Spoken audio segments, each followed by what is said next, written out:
अस्सलामुअलैकुम। बोल न्यूज़ के साथ मैं हूं फराज अहमद। बुलेटिन के आगाज में सबसे पहले बात करेंगे सानहा 9 मई के हवाले से। 9 मई के मंसूबा साजों और सहूलतकारों से कोई समझौता नहीं हो सकता, पाक फौज ने फिर वाजे कर दिया है। ISPR के मुताबिक chairman joint chiefs of staff committee और सर्विसेज चीफ्स ने सानहा 9 मई पर होने वाली मुजरिमाना कार्रवाइयों की शदीद अल्फाज में मजम्मत की है। बयान में कहा कि 9 मई के असल मुजरिमों को इंसाफ के कटहरे में लाना है। मुसल्लह अफवाज अपने वक़ार और इज्जत को हर कीमत पर बरकरार रखने का अहद करती है। 9 मई कौमी तारीख का स्याह दिन है। मंसूबा साजों और सहूलतकारों से कोई समझौता नहीं हो सकता। कानून की धज्जियां उड़ाने की इजाजत नहीं दी जाएगी। पाक फौज का दो टोक पैगाम। ISPR के मुताबिक chairman joint chief of staff committee और सर्विसेज चीफ ने मुजरिमाना कार्रवाइयों की मसम्मत की। कहा कि 9 मई को ब्रेन वॉश्ड शरपसंदों ने बगावत की। जानबूझकर रियासती इदारों के खिलाफ तशद्दुद का सहारा लिया गया। इनका मकसद मुल्क में खुद साख्ता और तंग नसर इनकलाब लाने की नाकाम कोशिश थी। आज़म का इजहार किया कि 9 मई के असल मुजरिमों को इंसाफ के कटहरे में लाना है। यकीनी बनाना है कि आइंदा कोई हमारे हीरोज की यादों और हमारे इत्तेहाद की अलामतों की बेहुरमती की जुर्रत न करे। ISPR का कहना है कि मुसल्लह फौज ने तहम्मुल का मुजाहरा करते हुए कानूनी साजिश को नाकाम बनाया। शोहदा और इनके खानदान पाकिस्तान का फख्र हैं। आइए आज पाकिस्तान को कमजोर करने की साजिशों की पुरजोर मजम्मत करते हैं। अपने प्यारे मुल्क की खुशहाली और इस्तेहकाम के लिए मिलकर काम करें। कौम और पाकिस्तान अपने मुजरिमों को न भूले हैं न भूलेंगे। अर्ज़ पाकिस्तान और कौम से वादा है कि 9 मई फिर कभी नहीं होगा। वज़ीर आज़म शहबाज शरीफ ने वफाकी काबीना इजलास से खिताब में कहा कि 9 मई महज तारीख का एक स्याह तरीन दिन नहीं बल्कि दो सोचों को अलग अलग कर देने वाले दिन हैं। हमें आगे बढ़ना है और तरक्की की मनाजिल तय करनी है। आने वाली नस्लों को एक रोशन मुस्तकबिल देना है। 9 मई को न सिर्फ पाकिस्तान के खिलाफ बगावत की गई बल्कि रियासती इदारों के खिलाफ बगावत की गई। तो ये एक मुनज़्ज़म जो साजिश, ये सिर्फ यही नहीं थी कि शोहदा को, हीरोज को, इदारों को उनकी बेतौकीरी की जाए, बल्कि ये बगावत थी इदारों के खिलाफ, ये बगावत थी पाकिस्तान के खिलाफ। ये एक साजिश थी मुनज़्ज़म पाकिस्तान के अवाम को तकसीम करने की, लड़ाने की, कि 1 साल गुजरने के बावजूद 9 मई के मुजरमों को अब तक सजा न मिल सकी, उनको कटहरे में लाया ना जा सका, उनको आइन और कानून के मुताबिक सजाएं न मिल सकी। कि आज हमें इस बात का अहद करना होगा कि हम पाकिस्तान को इंशाअल्लाह मिलकर, हम बुहरानों से निकाल कर मुआशी बेहतरी के लिए हम इंशाअल्लाह मिलकर काम करेंगे। शबाना 9 मई के वाक़यात में तहरीक इंसाफ बराह रास्त मुलव्वस थी। तहकीकाती रिपोर्ट वफाकी काबीना के खुसूसी इजलास में पेश कर दी गई है। रिपोर्ट की रोशनी में काबीना ने कानून साजी का फैसला भी कर लिया है। अरकान ने सवाल किया कि कैपिटल हिल में मुलव्वस अनासर को सजा हुई तो 9 मई के मुजरिमान को अब तक क्यों सजा नहीं हुई। 9 मई के वाक़यात में तहरीक इंसाफ बराह रास्त मुलव्वस। तहकीकाती रिपोर्ट में अहम इंकशाफ। वज़ीर आज़म शहबाज शरीफ की ज़ेर सदारत वफाकी काबीना के खुसूसी इजलास में 9 मई की तहकीकाती रिपोर्ट पेश की गई। निगरान हुकूमत में कायम काबीना कमेटी की रिपोर्ट वज़ीर कानून ने पेश की, जिसमें तहरीक इंसाफ को बराह रास्त मुलव्वस ठहराया गया। रिपोर्ट की रोशनी में वफाकी काबीना ने कानून साजी का फैसला कर लिया। मुतफ़िका तौर पर 9 मई के अनासिर के खिलाफ मुकदमात मंतकी अंजाम तक पहुँचाने का मुतालबा भी किया। अरकान ने सवाल किया कि कैपिटल हिल में मुलव्वस अनासिर को सजा हुई तो 9 मई के मुजरिमान को अब तक क्यों न हुई। रिपोर्ट पार्लियामेंट में भी पेश की जाएगी। ऐवान में 9 मई वाक़यात पर बहस होगी। वफाकी वज़ीर कानून आज़म नज़ीर तारड़ का कहना है कि वफाकी काबीना के इजलास में 9 मई के वाक़यात से मुतालिक हक़ाइक़ तलाश करने वाले मिशन की रिपोर्ट भी ज़ेर गौर रही। कानून साजी पर इत्तेहादी जमातों की कमेटी बनाई हुई है। उम्मीद है कि 9 मई से मुतालिक मुक़द्दमात के फैसले जल्द होंगे और ऐसी सूरत में ही पैगाम जाएगा कि जो जुर्म करता है उसे इंसाफ का निज़ाम बर वक्त सज़ा देता है। वो सारा दिन लिए हमें स्टेबिलिटी चाहिए और ये जो दंगा फसाद है ये सर जड़ है किसी भी मुआशरे की असास को हिलाने के लिए। अदम एतमाद की एक आइनी तहरीक को किस तरह रजीम चेंज का नारा दे के सोशल मीडिया पे और लोगों की जहन साजी की गई कि जैसे कोई ये बैरूनी साजिश है, और फिर उन्होंने इसका भी अहाता किया कि अदालती फैसलों के ज़रिए ये बात तय और साबित हुई कि साजिश का बयानिया घड़ा गया था। जो इन्वेस्टिगेशन रिपोर्ट्स थी, कमेटी ने ये डिटर्मिन किया है कि एक जमात है जिसने ये सारा कुछ तैयार किया और फिर उसको एग्जीक्यूट किया। जी फिर था कि वो सजेस्ट करें प्रिवेंटिव मेजर्स टू इंश्योर कि इस तरह के जो इंसिडेंट्स हैं नेशनल सिक्योरिटी से मुतल्लिका वो ना हो। ये सारी चीज़ें भी हैं और कुछ लॉ मेकिंग के हवाले से उन्होंने कहा है कि सूबाई और कौमी सतह पे किस किस तरह के लॉज जो हैं वो बनाए जाएं जिसकी वजह से इफेक्टिव प्रोसिक्यूशंस भी हों और लोगों तक भी सर आम लोगों तक इंसाफ की फराहमी मुमकिन हो सके। फैसल करीम कुंडी की कर्नल शेर खान शहीद के मज़ार पर हाजिरी। गवर्नर खैबर पख्तूनख्वा ने कहा कि 9 मई को ऐसा काम हुआ जो भूलने के काबिल नहीं। ऐलान किया कि मुलव्विस अफराद को कड़ी सजाएं देंगे।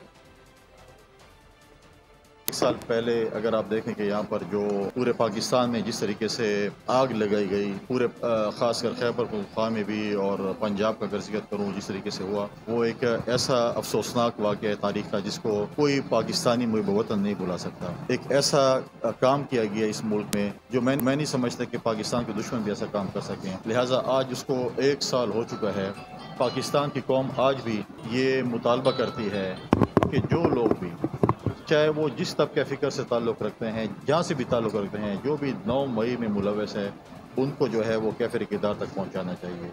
जब तक इस मुल्क में सज़ा जज़ा नहीं होगी तो ये मुल्क तरक्की नहीं कर सकता। जब तक इस मुल्क को नज़रिया ज़रूरत के तहत चलाया जाएगा तो ये मुल्क तरक्की। इस्लामाबाद में वफाकी वज़रा ने न्यूज़ कॉन्फ्रेंस की। ख्वाजा आसिफ और अता तारड़ ने कहा कि 9 मई को पाकिस्तान की अना पर हमला किया गया। अब मुल्ज़मान को सज़ा दिलाना उनका मसला है। एब्सोल्युटली नॉट कहने वाले आज उसी अमरीका की मिन्नतें तरले कर रहे हैं। इस्लामाबाद में वफाकी वज़रा की जानिब से न्यूज़ कॉन्फ्रेंस की गई है और इस मौके पर ख्वाजा आसिफ और अता तारड़ की जानिब से कहा गया कि 9 मई को पाकिस्तान की अना पर हमला किया गया। कराची में वज़ीर आला सिंध मुराद अली शाह ने तकरीब से खिताब किया। मुराद अली शाह कहते हैं कि बानी पीटीआई इंतशारी और ख़ुद गर्ज शख्सियत हैं। नौजवानों के जहनों में जहर भरा गया। उनको लगा था कि वो 9 मई को पाकिस्तान को नुकसान पहुँचाने में कामयाब रहेंगे, मगर कहा कि हम सब शौदा के वर्सा हैं। कराची में वज़ीर आला सिंध मुराद अली शाह जिन्होंने तकरीब से खिताब किया। मुराद अली शाह ने कहा कि पीटीआई इंतशारी और ख़ुद गर्ज शख्सियत हैं। नौजवानों के जहनों में उन्होंने जहर भरा। उनको लगा था कि 9 मई के वाक़यात जो है वो मुल्क को नुकसान पहुँचा सकेंगे। पीपी रहनुमा शर्जील मेमन ने कहा है कि जिना हाउस शौदा की यादगारों की बेहुरमती की गई। कराची में बसों को नजर आतिश किया गया। केपी में एम्बुलेंस को आग लगाई गई। रेडियो पाकिस्तान को नजर आतिश किया गया। अपनी ज़ात के लिए सियासत की गई। 9 मई को जो कुछ भी हुआ वो मुल्क और कौम के लिए अच्छा नहीं था। शर्जील मेमन का कहना था कि बानी पीटीआई के बेटे लंदन में हैं, कौम के बच्चे जेलों में सड़ रहे। 9 मई को जब उस शख्स को गिरफ्तार किया गया तब पूरे पाकिस्तान को एक सोची समझी साजिश के तहत आग लगाई गई। उसमें सबसे पहले कायदे आज़म मोहम्मद अली जिना का जो जिना हाउस था उसको नहीं बख्शा गया। हमारे शौदा, उन शौदा की बेहुरमती की गई। उनकी यादगारों की जिस तरह बेहुरमती की गई, इसकी मिसाल आज तक पाकिस्तान में नहीं मिली। हम जिस शहर में बैठे हैं कराची में, जिस तरीके से यहाँ बसों को नजर आतिश किया गया, जिस तरीके से खैबर पख्तूनख्वा में एम्बुलेंसेस को, रेडियो पाकिस्तान को नजर आतिश किया, तो सिर्फ और सिर्फ उस शख्स की सियासत अपनी जात पे थी, इंतशार पे थी और उसका मकसद ये था कि सिर्फ उसकी जात, वरना कुछ भी नहीं। पाकिस्तान को उसने सिर्फ और सिर्फ इसलिए समझा कि पाकिस्तान में अगर उसको मजा है तो आगे बढ़ते हैं। गवादर में दहशत गर्दों का एक और वार। सरबंदर में क्वार्टर में सोए हुए 7 अफराद को फायरिंग करके कत्ल कर दिया गया। एक शख्स जख्मी भी हुआ। पुलिस के मुताबिक नामालूम अफराद ने घर में सोए हुए अफराद को निशाना बनाया। मकतूलीन का ताल्लुक पंजाब के इलाके मियाँ चन्नू से बताया जाता है। तमाम अफराद हजाम की दुकान पर मुलाजिम थे। वजीर दाखिला बलूचिस्तान ज़िया लांगू ने वाक़े का नोटिस लिया, रिपोर्ट तलब कर ली। बलूचिस्तान दहशत गर्दों के निशाने पर गवादर फिर लहू लहू। सरबंदर में मुसल्लह अफराद ने क्वार्टर में सोए अफराद को निशाना बनाया। फायरिंग करके 7 अफराद को अपनी नींद सुला दिया। मकतूलीन का ताल्लुक पंजाब के इलाके मियाँ चुन्नू से बताया जाता है। एक ही घर के 4 अफराद भी शामिल हैं। तमाम अफराद हजाम की दुकान पर मुलाजिम थे। वाक़या तकरीबन रात 3 बजे करीब पेश आया। लाशों और जख्मियों को गवादर अस्पताल मुंतकिल कर दिया गया। सिक्योरिटी फोर्सेज ने इलाके को घेरे में ले लिया। मुल्ज़िमान की तलाश जारी है। कुछ अर्सा कबल भी गवादर एयरपोर्ट पर शरपसंदों ने हमले की कोशिश की थी, जिसे सिक्योरिटी एहलकारों ने नाकाम बना दिया था। के डाकुओं की दहशतगर्दी जारी है। मुल्ज़मान ने घर पर रॉकेट दाग दिया, जिससे 4 अफराद जाम बहक और 6 शदीद जख्मी हो गए। कश्मीर के इलाके गेहलपुर कच्चा में डाकुओं ने खून की होली खेली। घर पर रॉकेट लॉन्चर से फायर किया। 2 सगे भाई और चचा बहक हो गए। लांचर फटने से एक बच्चा मौके पर जहाँ बहक हुआ, जबकि खातून समेत 6 अफराद जख्मी हुए। बच्चे की शनाख्त 10 साल अब्दुल गफूर के नाम से हुई। जख्मियों में से अब भी 2 अफराद की हालत इंतहाई तशवीशनाक बताई जा रही है। जख्मी लाड़काना अस्पताल में ज़ेर इलाज हैं। और खबर है कि शेर अफजल मरवत को उमर अयूब और शिबली फराज के बाद एक और महाज का सामना है। खैबर पख्तूनख्वा में तबादले और तकर्रुरी में मुसलसल दखल अंदाजी पर वजीर आला KP से भी जबान दराजी महंगी पड़ गई। PTI ने शेर अफजल मरवत को खड्डे लाइन लगाते हुए पार्टी मामलात से अलग कर दिया है। यक न शुद दो शुद, शेर अफजल मरवत को एक और महाज का सामना। पब्लिक अकाउंट्स कमेटी के चेयरमैनशिप जाने के बाद पार्टी मामलात से भी साइडलाइन कर दिया गया। चेयरमैन PAC क्यों हाथ से गई, असल कहानी सामने आ गई। अली अमीन गंडापुर के सामने जबान दराजी पर मामला बिगड़ा। कारकुनों ने शेर अफजल मरवत को खामोश रहने का कहा, लेकिन शेर अफजल मरवत भी डट गए। वज़ीर आला अली अमीन गंडापुर ने शेर अफजल मरवत के भाई को खैबर पख्तूनख्वा काबीना से फौरी डिनोटिफाई किया और अडियाला जेल में बानी PTI से मुलाकात में तमाम मामला सामने रखा और शेख वकास अकरम का नाम चेयरमैन के लिए दे दिया। शेर अफजल मरवत को उमर अयूब और शिबली फराज के बाद एक और महाज का सामना है। खैबर पख्तूनख्वा में तबादले और तकर्रुरी में मुसलसल दखलंदाजी पर वज़ीर आला KP से भी जबान दराजी महंगी पड़ गई। PTI ने शेर अफजल मरवत को खुड्डे लाइन करते हुए पार्टी मामला से अलग कर दिया। में बाज गॉन्टलैंड के मुकाबले होने जा रहे हैं, जिसमें लेजेंड महारत का मुजाहरा करेंगे। जनूबी कोरिया, जापान और बरतानिया के इंटरनेशनल सुपरस्टार्स 12 मई के दौरान इस टूर्नामेंट के लिए लाहौर में इकट्ठे होंगे।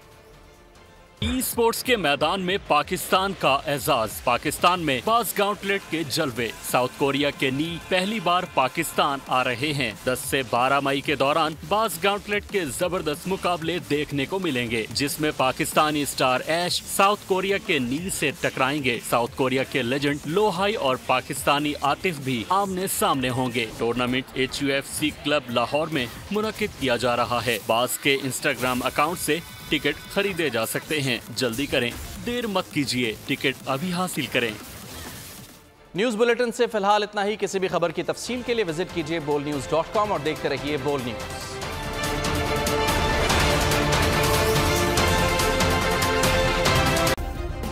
सब्सक्राइब करें और बेल दबाएं ताकि कोई खबर रह न जाए।